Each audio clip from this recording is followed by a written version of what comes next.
I'm so happy and to have someone here today who has had that experience of being very successful in their path, but having an unconventional path towards it. So, Sunil, do you want to introduce yourself? Yes. So my name is Sunil Pindoria. I work in a multi-academy trust, a big SEND trust based in London. I'm an IT manager and an SEND consultant for the trust and both the schools now. Um, so we started off with being a very small one single school led by Brent Council. From there to becoming a multi-academy trust and promoting both the schools, joining in together with the Multi Academy Trust has been a massive journey on its own. So one of the ways in which Yeah. I met Sunil and how I became really excited about wanting to share his story, and when I came up with the idea of doing this podcast and showcasing individuals who have had unconventional and inspiring paths to where they are, it's because Sunil had invited me to see his school, and it's called the Village, and it serves, you know, young people with really complex physical and mental That's disabilities. right. Yeah. But the work they do and the IT that was being used in order to transform and support them was incredible. And I had this experience. You were walking me around the school Yeah. Yeah. and you were like opening up sensory rooms and showing me stuff that was Yeah. being done, or you would like show me this train that was running through the school which the That's kids would right. sit on, and Yeah. as you were going through the school you were slowly revealing your own story.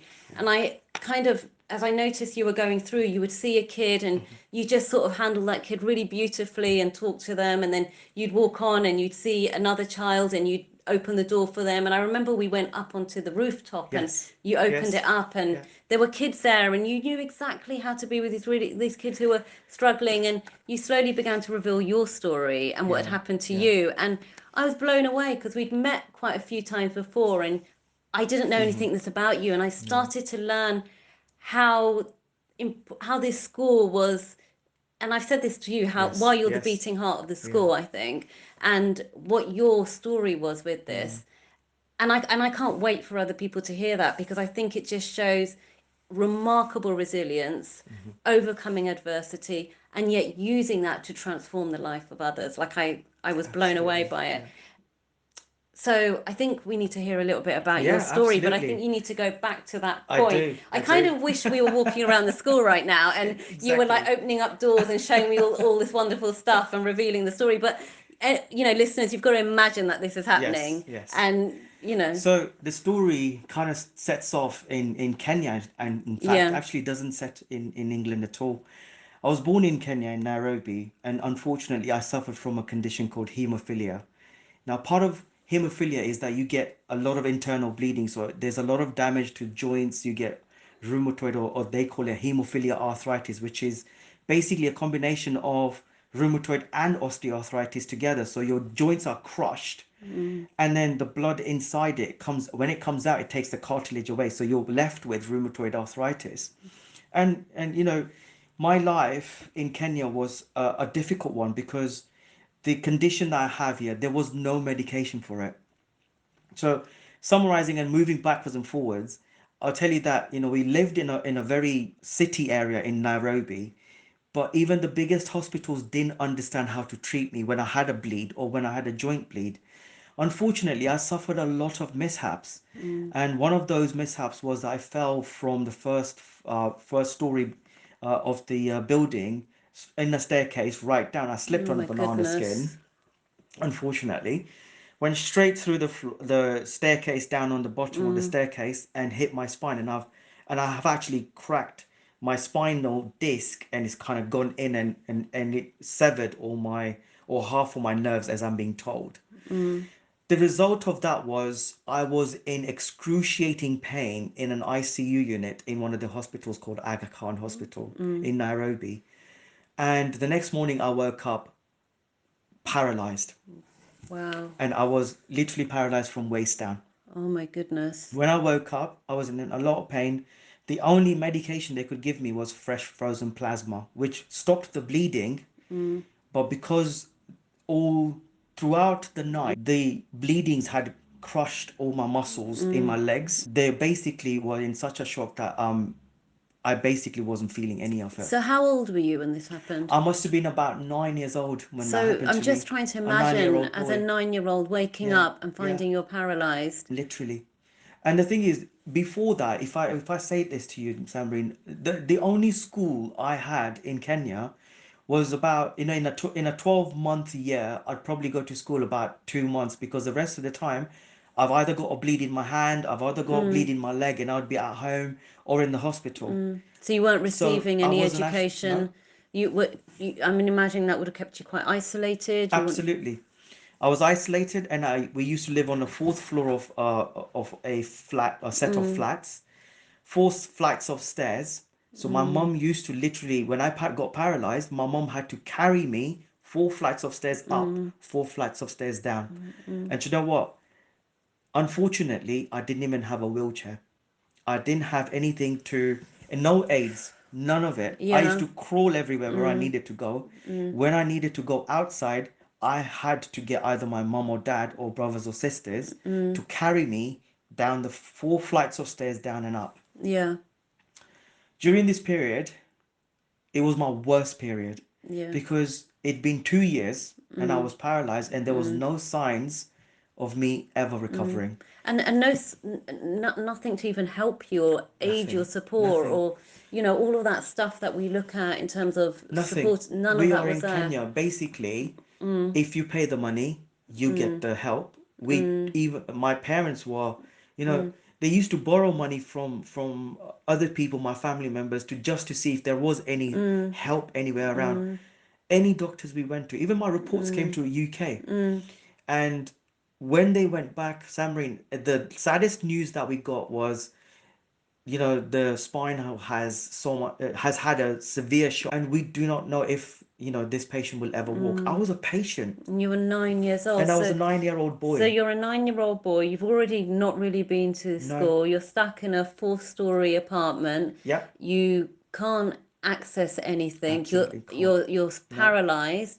I mean, I can't even begin to think what that feels like at 9 years old. It was daunting. I Yeah, mean, I used to wake up in the middle of the night in nightmares, and say to myself, am I ever going to walk?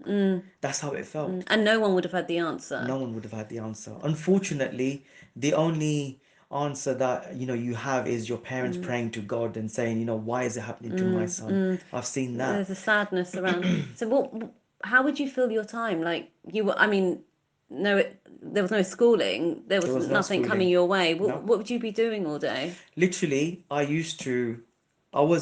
was one of those people who was a motivator in finding anything in the house and making it work. Yeah, I had, I had abundance of sticks, yeah. of pens, of things. I found myself busy doing things, and suddenly I became an inventor. So I you'd just make wanted things. to, make things, That's amazing. So you know? you've got this 9-year-old Sunil Yeah, who's paralyzed, but he's literally finding is sticks finding and things. pens, Yeah, and you're finding ways to do things. absolutely. And I still remember my mom used to put 2 sofas together, Yeah, and she used to make me walk. She used to say, right, today, let's walk a bit. Maybe if you exercise, yeah, then you'll get somewhere. yeah, But you know what? There was no hope. yeah, I was in such a bad state. I was relying on, even my personal care, I was relying on somebody yeah. else to do that for me. So, And yeah, it's hard. It's hard because it's daunting. As a 9-year-old boy, you yeah, have that, self-awareness that, yeah. people are having to do things for you, Do you know, I can only you know? imagine because I've spent some time in my friend Hanif Yeah, Qureshi has been in the spinal yeah, clinic yeah, in Stanmore, yeah. and I've been seeing the impact of paralysis on, on, It's on daunting. people and Yeah, what's been going on. So at 9, that's your yeah, situation. You'd be depressed, and absolutely. and your I had no parents are way out. worried. Do you So know, it felt as if you're in a round glass container with no windows or doors and no way out. But you know what? People don't believe in God, right? And unfortunately, through my experiences, I've had no choice but to believe in yeah, God. you had a Yeah, higher I had a higher, sense that yeah. something But was you know there. what? This is what happened. I tell you what, and I can only call it as a short of a miracle because I don't know what else to call. One day after 2 years, an aunt comes up to my mom and says, I've actually got this doctor somewhere in a jungle. He's got a house, it's in the middle of a jungle, but you're just going to have to go there. It's an hour and a half away and it's a dangerous road. But Yeah. if you go there, they done wonders with me. So you know what? My parents were at that point where they were ready to take Yeah. any hope, Yeah. any glimmer. Yeah. They were just, they were going to Yeah. go for it. Yeah. I went to this guy, and I kid you not, he's in a house, and there are people around me, and all he used to do is he used to take a piece of cloth and he used to just pull me. And suddenly he knew, like, oh, this is wrong, that's wrong, but don't worry, we'll fix it. And you build up that hope. You think, oh, is something really going to happen? Yeah. But you know what? After like 3 weeks, there was nothing happening and there was no glimmer of hope. And call this, just a miracle or what? I literally woke up and I found my mom saying to God, what has my son done wrong? Why are you punishing him in Yeah. such a way?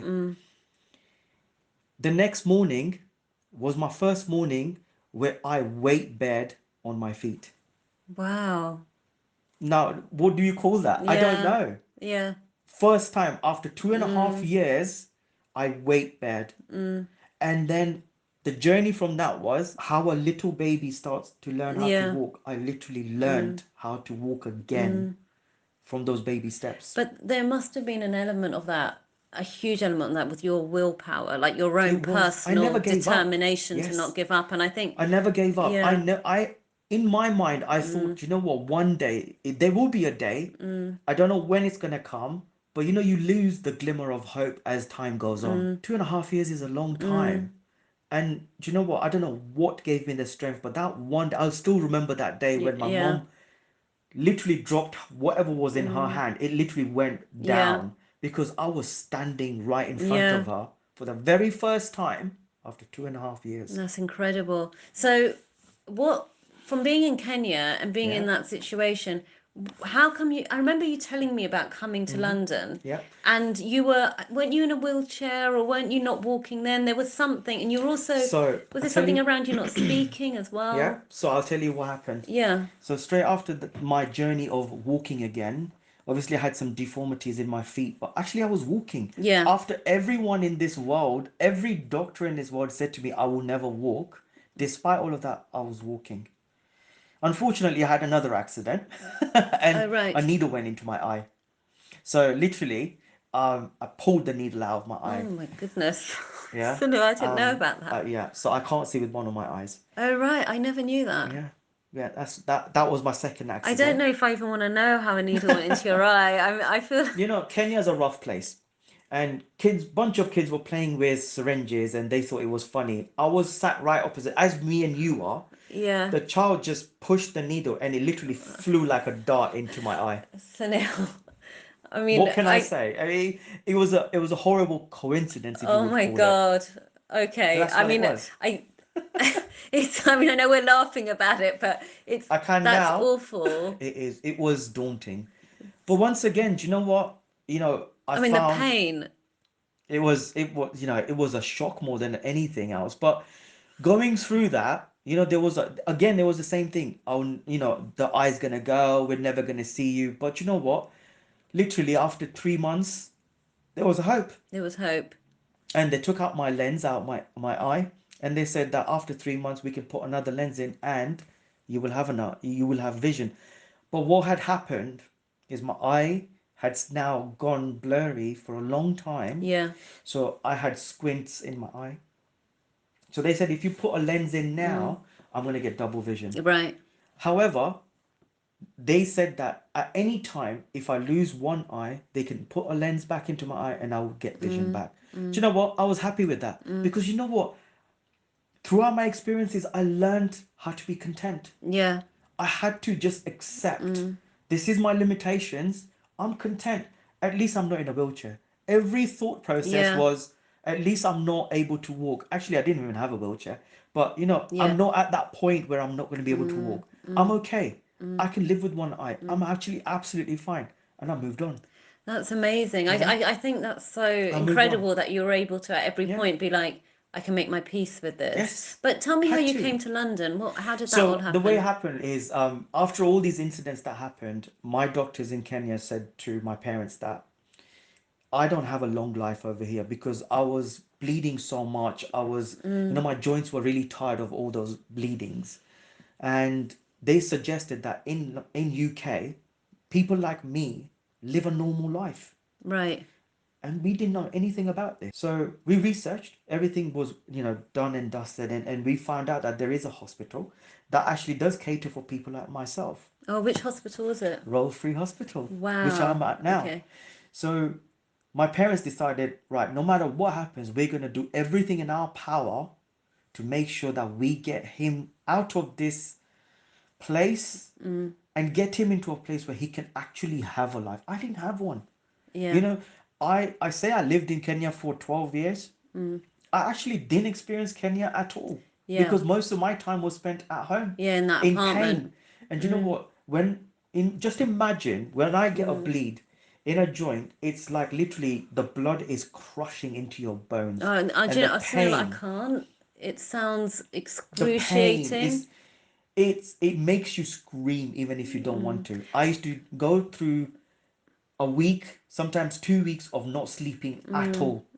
So 24 hours I was awake Yeah. for almost 2 weeks. And then when the bleeding goes down, I used to sleep literally for Yeah. almost 72 hours straight because I've lost out so much. My body's tired. I was tired. That was my life. Yeah. But I Yeah. wanted, it's like my brain doesn't even remember half the things that's happened, but there are key significant things that I remember. But a 9-year-old boy would remember a lot of things about their life. I don't. Because most of that time, my brain and my body was so busy excruciating through the pain Yeah. that actually I had almost amnesia towards all of the memories that I had. So Yeah. actually, I have very few memories of But my at that childhood. age, to experience that level of pain and I don't know how I level of survived. trauma Yeah. is sort of, it's the hope that you manage to maintain anyway. It Yeah. is a testament to who you are. Yeah. But what was that experience like when you came to London for the first time? And tell Do me you know how what? you went to. I'll tell you. So, as I was coming in, I do remember this very clearly. As I was coming in the plane and we landed in Heathrow, and I already had two bleeds in both of my elbows. I was taken down from the plane straight. Didn't even get home. We were Yeah. straight in the hospital. And when you went there, it was like, for me, I'll tell you what. I was 14. No, I was 12 years old when I came here, and it felt as if you've seen heaven. Yeah.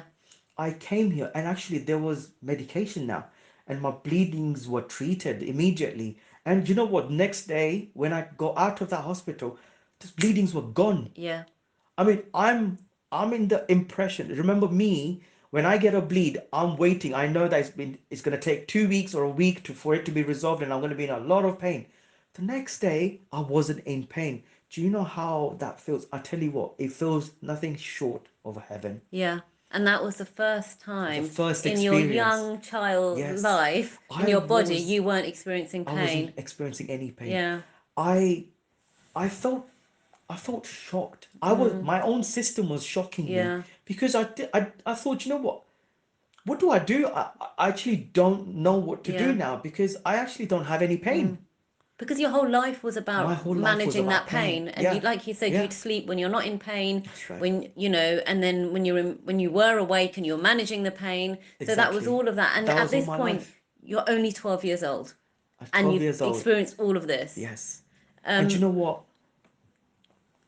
I just didn't want to do anything. Do you know what? The first thing I remember I did was I got out of the house and I sat down on the staircase outside and I just looked at the sun. Wow. Because I've not seen one. I've not seen a sunrise. Gosh. That's the first time I actually enjoyed a sunrise without any pain. Oh, Sunil. That was my 12-year-old self I Yeah. take back to. And you know what? I will never forget Yeah. that day when actually experienced my first morning of me living. Up until now, I was being forced to be somebody. Yeah. I had no control over myself, but for the first time in my life, I was in control. Oh, I feel like I You can know? visualize you sitting Yeah, outside. Was it on the literally, steps of Royal it was Free? it was on the On the steps steps of of Royal Royal Free, Free. seeing a sunrise Yeah, for the first time. for the That's first time. amazing. And you know what? The journey from then on was I I didn't know how to speak any languages because I've never learnt one. The only language I spoke was my mother tongue, which is Gujarati. Yeah, I knew bits of Swahili yeah. here and there, but I never So you went to school didn't speak enough. English. Didn't You speak English hadn't at all. any education. None. You weren't really playing with kids No, your age. absolutely none. You're in you're in England on the steps of Yeah, Royal Free, seeing your first my ever first. sunrise. Yes. How did you find yourself at the village? And I think I have to stop and pause for a moment just to Yeah. be say So something which is our listeners should know is that the school that you now work at and you've transformed with IT is the first school you received an I was it. education at. Correct. And tell me about that, how that came about. So when when we were here, when all my medical needs were dealt with, and I was actually like in a place where I could actually be ready to now go into educational establishments, my uncle over here was worried that I may slip back into that habit of having bleeds. And so mainstream schools were not a viability at that time. Yeah, I was so weak. Samrin, I was 12 years old and I was 4'1". right. I was a tiny boy, Yeah, very thin. Somebody could push me and I'd literally run. Right, so the first school. So back then it was called Grove Park School. right. I entered the first time I went to have so they do like a parent walk, and I went to do the walk with the school. I remember And were you walking okay at this point? I had to I had to have support, so I was always holding on to somebody, Right. but I was fully walking. Yeah, I was mobile, yeah, so it felt as if I'd entered a hospital because it was a special needs school. yeah, It wasn't a normal school because my uncle didn't want that for me. He wanted to protect me in a way, and I walk around and I thought, wow, when I was paralyzed, I didn't get those wheels. right. And you kind of overlooking all the things that you see in this school, and I thought, wow, these kids have electric wheelchairs. They don't even need to walk, but why I didn't have So that? you're suddenly for the first time becoming aware of what you don't have. What I don't have, yeah. Yeah, And what I could have what you had, could have had, even the yeah. basic stuff, I didn't have. And the technology I saw for these kids, and I thought, you know what? Wow, if I only had the quarter of this, I'd still have been happy. Yeah, But I didn't even get those opportunities. They were actively talking. They were obviously talking English, and I had no yeah, idea what they were saying, to be fair. I used to just look and stare. But in your mind, you're going back to Kenya and you're yeah, thinking, well, I didn't get that. I didn't have that. But these kids are like unfortunate, but they've got all of this. yeah, So actually, are they really unfortunate? yeah. No. If I had that, I wouldn't have been unfortunate either. It must have been really confusing. Really confusing. And you Not only couldn't that, really, well, you didn't even, you wouldn't have been able to talk to anyone at that point because you were no, still, I wasn't. you still weren't Do speaking you know what? English. I remember today that after that walk, I got to school and it was my first day, and a bus turns up to pick me up, Yeah, and they knock on the door and they're like, "Okay, Sunil, ready to go to school?" And I was hoping, here's me, little thing. I'm thinking, right, I'm gonna have to get mum to drop me to school, and yeah, the normal things. Actually, no, a bus comes to pick you up, yeah. and I found that fascinating. Do you know why? Because in Kenya, you don't get that. In No. Kenya, when I used to go to school, I had to walk up and down, up the hill, down the hill. But it's So, also you being independent for the first time. Like first time, that moment you said where this, your mum had to that's actually right. carry you up the That's stairs and right. carry you down the Do you know what, stairs. Samreen? People say that there comes a certain age in a child's life when they have to, they become independent. They need the adult support less and less. Yeah, Imagine me, my adult support didn't leave me until I was 14 years old. right. So for 14 years, I was dependent on a adult, predominantly my mum. Yeah, My mum was my rock. She was there all the time for me. But this is the first time I'm leaving that rock behind, my support structure, and I'm going into a very unknown world because I didn't even know what that bus driver was saying to me or that escort saying Yeah. to me. They took my hand, they put me in a seat, and I was literally doing it's like being a robot, Yeah. do this, yeah, I'll do it because I have no idea what I'm doing. And what was the school like at that time? Because it's changed now, It's hasn't it? amazing. Yeah. It was it was my first school, so maybe I am biased, but it's the only school I've actually Yeah. opened up a book and learned Yeah. something. I didn't even know how to do that because half the time in Kenya, I didn't get the Yeah. opportunity. Yeah. So there Because I you've go. actually missed Yeah, all of primary education, and at Ev 12 you're really going into secondary, but yet you haven't had any absolutely. schooling No, before that. no. So, you know, what was that like? Just trying to imagine you being in a classroom. It was very confusing. Yeah. It was really challenging because I remember I saw one Asian kid who was in my class and I was really clinging on to him Right. because he was the only person who could understand Gujarati and I was Right. speaking to him and I'm Yeah. like, what are they saying? What Yeah. are they doing? And every lesson I went to, my first lesson I remember it was English. And it was the worst bit because they're obviously doing things and I'm looking at everybody else like writing and things. I didn't even know how to hold a pencil. Right. I That's literally had to learn yeah. everything over again. My teachers were really good. The reason I look back at that special school and I think those people who helped me, those teaching assistants, they were so nice to me. They were so supportive. Yeah. Those teachers, they were like, they had the patience with me. I didn't know English. And actually, they didn't know Gujarati, but it didn't stop us from doing those hand movements to make us recognize things. When we Yeah. lose language, but Yeah. we find other modes of communication. Yeah. And you know what? I didn't even realize I had those, Yeah. and I was using them. And then very clearly remember we going past and I had an IT lesson and I saw a computer for a first time in 14 years. And I thought, you know, I looked at it and I said, this is going to be my life. Yeah. I'm going to get so good at this one day that I'm going to make sure that I help everybody who's like me. So I went to my teacher and I mumbled in Gujarati and I said, I want to learn that. I want to do this. And of course, he didn't get any of it. I remember his name is Mr. Soto. Mr. Soto said to Barrett, who's my Asian friend who I understood, and said to me that in 6 months, if you learn how to speak English, I will make you the best that you can be in IT. Wow. So I Do had you a, still meet Mr. Salto? I don't, but I wish I did. But I tell you what, it gave me that motive. That was my first Yeah. point of turn of motivation. I made sure that I knew how to speak English. Yeah. By the end, I went to all my English teachers. They literally gave me translated books from English in audio. Obviously, I couldn't read Gujarati. I could only speak it. Bear in Right. mind, I've not had any Not even education. in Not Gujarati in have you had? Gujarati, I couldn't even Yeah. read it. So I had to have audiobooks. Yeah. So I literally learned Gujarati English. I Yeah. learned my first alphabets, my Yeah. first phonics Yeah. that way. Yeah. I was so determined. I worked day and night. I did not sleep because I didn't have any. I didn't. I had insomnia. If you like, Yeah. because for 14 years I've not slept Yeah. well. So actually, sleep didn't matter to me.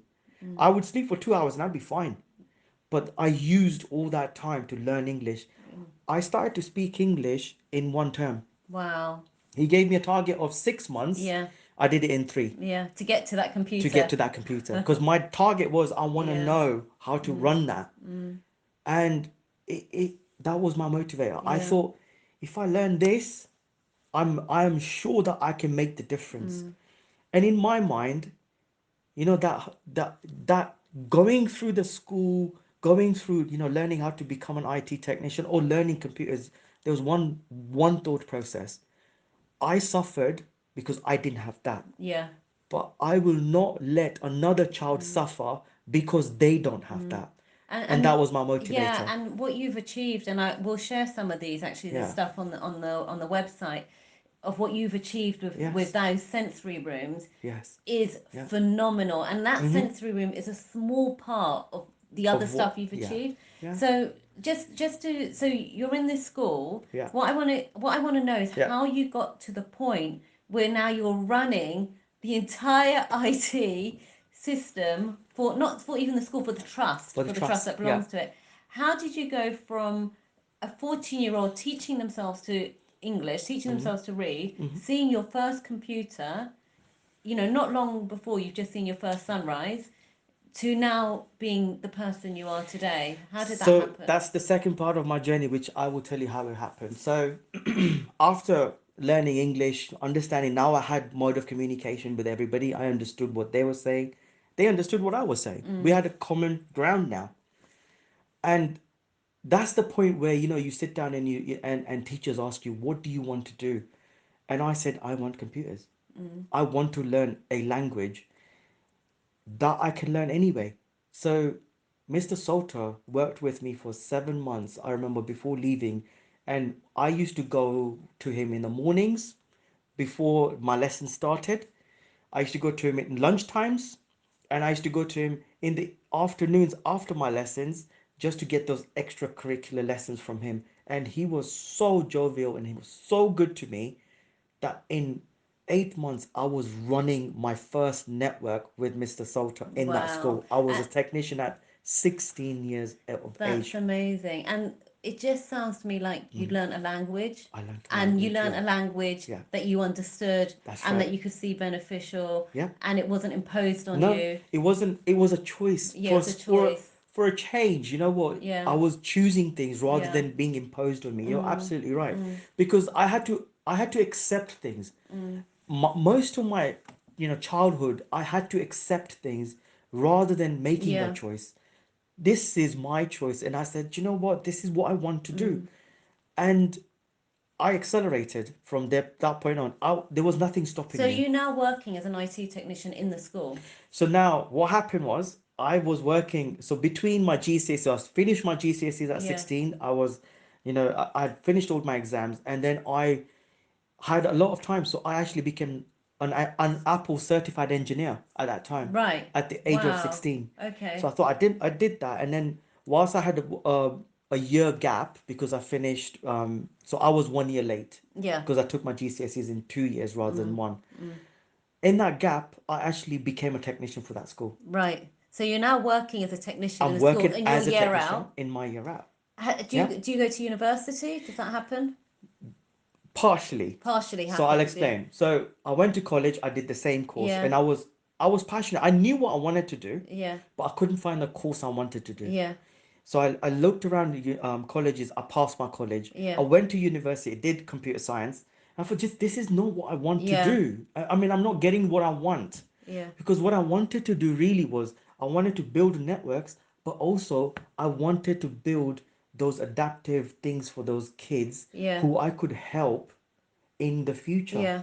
And if But there's I couldn't anything find it. I would have thought you've learned at this point, is to do what you want to do, Yes. because you've had so much imposed on you. Like, Now this, I was to get to determined. this point, Yeah. there's no point me messing about. No. I need to find a So way to get there. I knew what I wanted from Yeah. inside, but I couldn't find it in the Yeah. in colleges. I couldn't find exactly what I wanted Yeah. to do. I did the courses. I went to uni. I did computer Yeah. science. It's not what I want. Yeah. This is not what I want to do. Mm. So I changed my course and I went to Middlesex University. Yeah. And I thought, you know what, maybe multimedia is the way to go. Yeah. Let me go and have a look at that. So I learned how to code in Java and I learned how to code in this. Mm. I was not satisfied because Mm. it's not what I want to Mm. do. Mm. Halfway through, I thought, you know what, I'm tired of this. I'm gonna drop. But unfortunately, whilst I was going through uni, I had a major accident and I had a massive shoulder bleed. Oh So I missed out my goodness. last year of uni Right. and I was home for a year. Yeah. Again, falling back into that Yeah. trap. But then my school head teacher, who was my head teacher Of the school back of you're the school at. Yeah. I was at, met up with my mum and said, "How is Sunil?" And so they obviously explained. My mum explained everything Yeah. to her. She goes, "Come, tell him to come back to the school." Right. So I met her and she brought me back. She goes, "You know what, Sunil? Whilst you're waiting, why don't you were good when you were here. Why don't you look around and see what you can find?" Right. Yeah. That's when my technician job started. Amazing. So Wow. I'm now back You're back in the to the school. school Yeah. as a member of staff, Yeah. Yeah. Yeah. right? And I'm finding all sorts of things. So do you know what? I spoke with the occupational therapists, Yeah. I spoke with the NHS staff, and I hope behold, they actually gave me a course and said, why don't you do a clinical technician course that was based in Germany. It was online. At that time, you had to do it like with Yeah. emails and whatnot, but actually passed the course. And I was a certified assistive technologist. So Wow. doing exactly what And I wanted to do, being a yeah, geeky gadget who yeah, can yeah, make yeah. gadgets now. But then on top of that, I became the first person after that to certify as a Microsoft certified technician. Amazing. So I went through that course because Yeah. it's now I found it. I found what I wanted to do Yeah. and I was passionate Yeah. about. I passed the course in 6 months. It's a 2 year course at that time. I did it in six Wow. months Yeah. because I just Yeah. wanted to go right ahead and Yeah. everything about me was accelerating Yeah. because I wanted to Because accelerate into it. you found what you want, and you've got lived experience You got to that you believe know exactly. how it helps these And you have to kids. understand that I've lost out 12 years. So I'm catching back. Yeah. So I'm accelerating forward because I have to catch up Yeah. with time now. Because all the other kids who are like at my age would have been in, working places Yeah. now. They would be working, they would be doing things. They'd be in university getting degrees. I said, you know what? No, no, no. I want to do this. And it just began from there. Yeah. And the steps of the ladders just came in. My school, the staff in that school, there are amazing people in that special needs school who supported me throughout Yeah. to say, you know what? Here's your ground. Experience what you need. I was a teacher for 2 years for IT. I took through two kids through um, their certification. Yeah. I didn't like that because it's not what I wanted to do. So I went back into technician. And then from technician, I started building networks. From networks, I started building schools. From schools to hundreds of schools. And then there was a company who recognized me from Brent. And they said, would you like to do partnership working with me? And I kid you not, in Brent schools, I've built around, hold behold, even before I knew it, and the time passed so quickly, I've now built about 200 networks. I mean, I think, and I've been really fortunate to see your Yeah, work. Like yeah. I feel I've This is seen it. it, I've experienced it. Every time you invite me back to the school, I'm Yes, like, yes, I'm absolutely. here, I'm coming.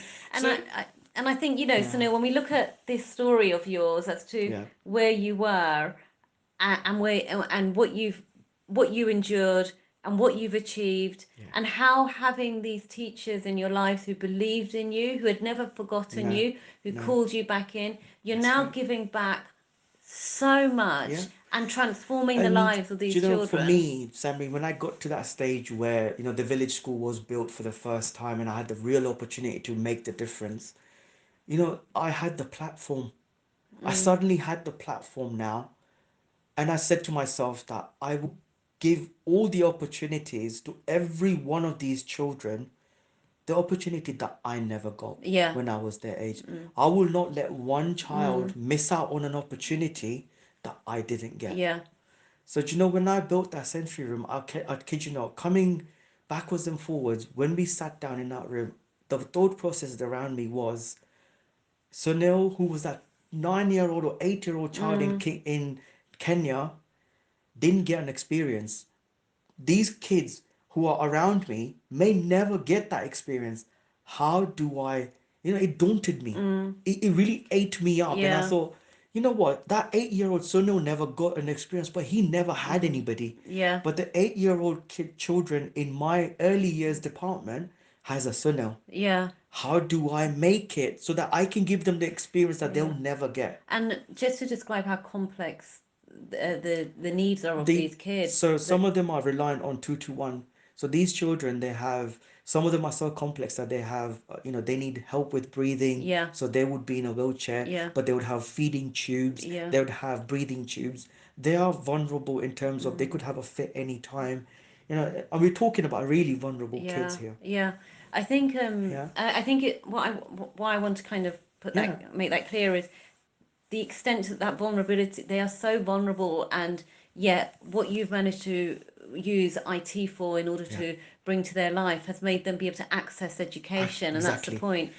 And experiences. So Marine, you know what, more than me, like, education is vital. And Yeah, you have to, I learned, I tell you, one of the ethos I always tell my staff and everybody around, I said, you know what, I had a lot of brick walls in front of me. yeah, I know I couldn't climb them, but you know what, there was one thing that they never teach you in school is you can go around them. yeah, You don't need to climb the yeah, wall. But you know what? If you're clever enough, you'll be able to go around them. Yeah. And And that's what if you need to learn. and if you've got the right support, you had people who Yes, believed in you. that's You were right. put. You went from being, in this four-story apartment in Mm-hmm. Kenya, being carried up and down stairs, to being in a school where you had a network of Yes, teachers who yeah. absolutely believed in you, and you had Everyone, access to the everyone. right thing. And you know what? The staff in the trust today, I salute every one of those teachers and TAs because they pour their heart and souls into Yeah. those children. And you know what? Hands down, you do not get that satisfaction in any other place. I have not seen anyone else who would get that satisfaction Yeah. of coming home and saying, "Do you know what? I really made a Yeah, difference in yeah. somebody's And life." actually, Sunil, You you're know? an example of that Yeah, difference. You're an example of what you give back if yeah, you believe in someone. And when absolutely. this podcast being called the interrupted path, you've experienced that interrupted path, Every step of the but way. that lived experience has It is a made lived you experience.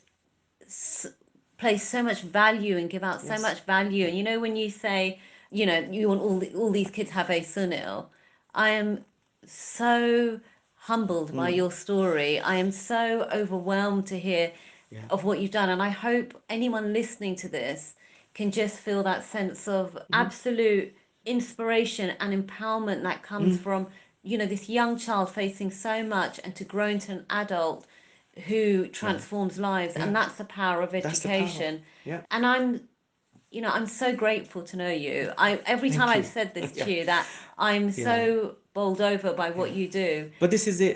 It comes from, you're right. It comes from because I don't want another person missing out on an opportunity. Yeah, So we're going back to those sensory rooms, they are created because actually every one of our children now can go in there and be in an ice sculpture. They yeah, can go to countries where they will never go. yeah, They can jump off a plane and experience what that feels like. yeah, Do you know what? We may not give them the experience, but we give them a gist of what it would feel like. yeah. And you know what? Sometimes that's just enough. I remember One you can be showing me this when I content. was in the sensory room, and Yeah, you were like, "Do you want to experience what it's like to be in a volcano?" I was like, "No, but thanks." Sunil." Like, you were so exactly. excited. You were like, Yeah, "You can do anything. You can go you can. anywhere." Yeah. But But it's a point that, they're never going to be able to jump off a plane. I know that. I yeah, wouldn't do that. yeah, You know, but there is nothing stopping us to go around it. yeah, Nothing stopping us from giving them that experience, what it would have been like if you did experience, if yeah, you did go through that. yeah, But sensory rooms give them that yeah, independence. yeah, For me, that's an experience that they've got from our school, from those four walls that they will not have yeah. got in their lifetime. Yeah. I feel like every time you do You this, know, you're recreating that sunset moment I again. do, I and feel it like is, and it every is, time you do it, and it it's is. so Yeah, beautiful. And as we're coming toward the end of this, I'm just yeah, thinking, and I want the last words to be yours because I have so much admiration for you. But I'm thinking about if there's another child like you who's in that, who's stuck, who can't, who has mm, physically can't access the world, who isn't being able to access through yeah, language, yeah. or it's just somebody who's feeling like they're not, their path through school, through Hmm. education isn't conventional, isn't going in the way that they're being told. What advice do you have? What would you say to them? Do you know what I would say to them is that, life is so beautiful because, there are so many colors in life that you wouldn't have never had the chance to see. We have a unique opportunity to be here. Yeah, Use it. Because the one thing that I would say to you is life can be difficult in many ways, but have the strength to go around things. Have the strength to believe in yourself. Have the strength that you can do it. If you put your mind to anything, you will achieve it. Don't give up just because there's a brick wall. Try and have that courage to go around it.